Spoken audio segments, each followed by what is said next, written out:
Hello everyone and welcome back to another video. In today's video I'm going to show you how to fix Canva not loading at 2026. So first we'll talk about why Canva might not load.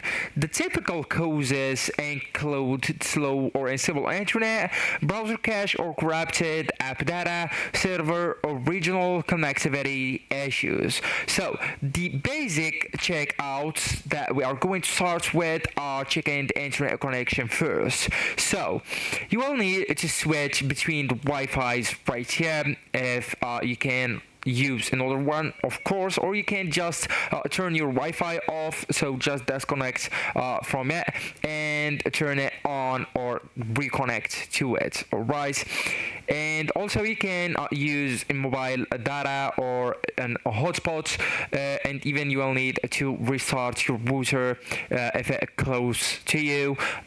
Also you'll need to run a speed test by Okla or device.com that powered by Netflix. That's so helpful, or will be so helpful.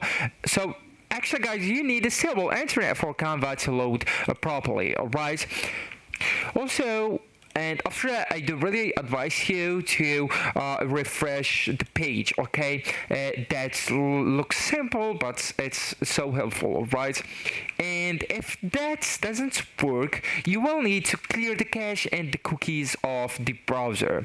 So just go with the three dots here on the top right corner, and then just go with the settings, the second last option, and there you go. So right here, all you need to do is to go and click on the third option on the left hand menu, privacy and security, and then just go with delete browsing data, the first option on privacy and security section here. So just click it just like so, and then go with delete data. So you will need to choose if you want just to clear the last hour, last 24 hours, last 7 days, and all times right here. Okay, so I do really advise you to go with all time, then just go with delete data. All right, so actually guys, that's it. This is the end of the video. Thank you so much for watching, and goodbye.